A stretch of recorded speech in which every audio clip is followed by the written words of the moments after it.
Bismillahirrahmanirrahim. Alhamdulillah, salatu wassalamu ala rasulillah wa ala alihi washabihi wa wala ba'd.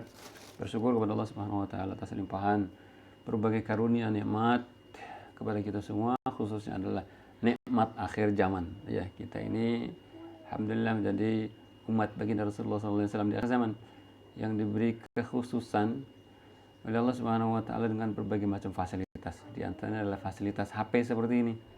Ini adalah fasilitas dari Allah Subhanahu wa taala yang akan dimintai pertanggungjawaban ya, di akhirat kelak. Untuk apa fasilitas HP ini? Apakah untuk kebaikan-kebaikan atau sebaliknya? Nauzubillah min dzalik.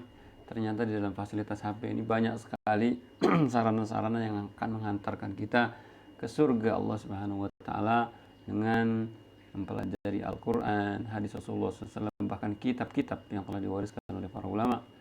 Ya, baik, kita akan sejenak ya memanfaatkan HP ini untuk kebaikan-kebaikan, membaca ayat-ayatnya. A'udzubillahi minasyaitonir rajim. Bismillahirrahmanirrahim. Qul a'udzu birabbin nas, malikin nas, ilahin nas, min syarril waswasil khannas, alladzi yuwaswisu fi sudurin nas, minal jinnati wan nas.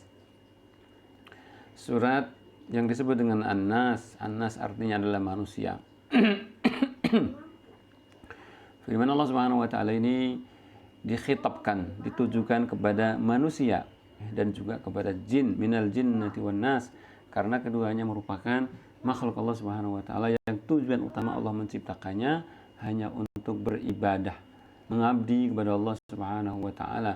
Namun di antara keduanya, di antara jin dan manusia ini ada yang membangkang, ada yang ingkar dan durhaka atas perintah-perintah Allah Subhanahu wa taala. Nauzubillahi min dzalik. Kita berlindung kepada Allah Subhanahu wa taala untuk dijadikan hamba-hamba yang memiliki sifat syaitan. Jadi setan itu adalah merupakan sifat yang bisa mensifati manusia maupun jin yang mereka tidak mau taat kepada Allah Subhanahu wa taala dan Rasulnya. Surat An-Nas.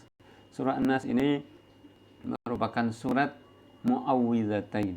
Salah satu surat dua perlindungan, yaitu surat Al-Falaq dan An-Nas, agar kita senantiasa berlindung kepada Allah Subhanahu wa taala dari berbagai macam godaan syaitan, karena yang memang Allah ciptakan setan ini spesialisasinya adalah untuk menggoda manusia ya, agar menyimpang dari jalan Allah, dari jalan petunjuknya, dari ajaran tauhid ya. Ayat yang pertama ya, qul a'udzu birabbin nas. Qul, katakanlah, a'udzu, aku berlindung, birabbin nas, dengan Tuhan manusia. Ini adalah perintah Allah Subhanahu wa taala berupa qul ya. Qul ini yang mengatakan adalah Allah Subhanahu wa taala kepada kita Rasulullah sallallahu alaihi wasallam, pada khususnya dan umumnya kepada umatnya, kepada kita semua, agar kita berlindung kepada Allah Subhanahu wa taala bi rabb ya. Rabbun itu adalah artinya Tuhan. Kita bisa artikan Tuhan secara umum. Secara khusus Rabbun ini adalah Tuhan pencipta, Tuhan pemelihara, Tuhan yang memberikan rezeki, kehidupan dan kematian kepada seluruh manusia. Ini disebut dengan Rabb. Makanya disebut dengan rububiyatillahi subhanahu wa ta'ala. Ya, sahabat-sahabat, kita bisa di dalam HP ini ternyata kita bisa membuka tafsiran-tafsiran karya para ulama. Coba kita baca tafsir Ibnu Katsir rahimahullah ya. Beliau mengatakan di dalam penafsiran surat An-Nas, hadhihi thalathu sifatin, ini adalah tiga sifat, min sifati Rabbi azza wa jalla, dari sifat-sifat Allah Subhanahu wa taala, Rabb yang maha tinggi. Yang pertama ar-rububiyah. Yang pertama adalah ar-rububiyah, kemudian al-mulk, dan yang ketiga adalah al-ilahiyah. Yang pertama ar-rububiyah, ini maksud adalah bahwasanya Allah Subhanahu wa taala adalah pencipta, pemelihara, yang memberi makan, memberi minum, memberi rezeki, bahkan menghidupkan dan mematikan, ini hanyalah Allah Subhanahu wa taala.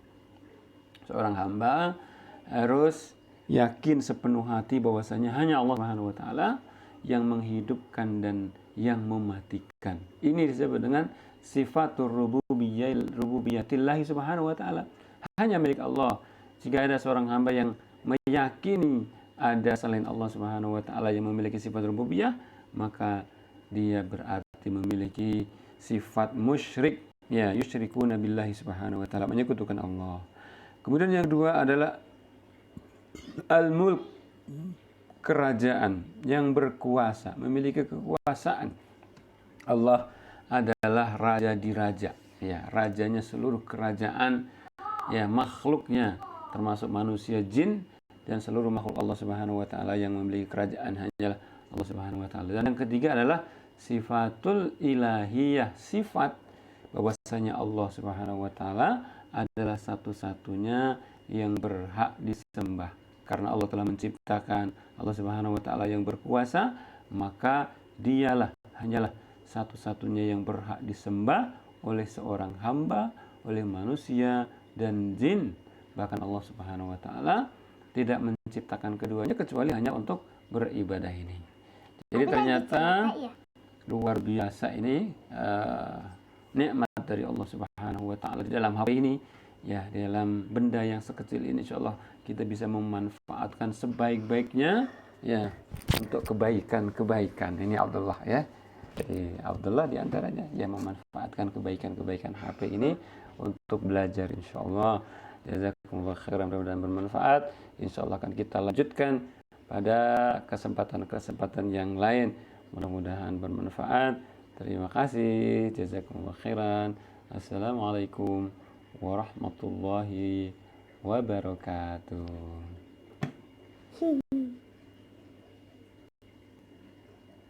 Seru banget sih ya.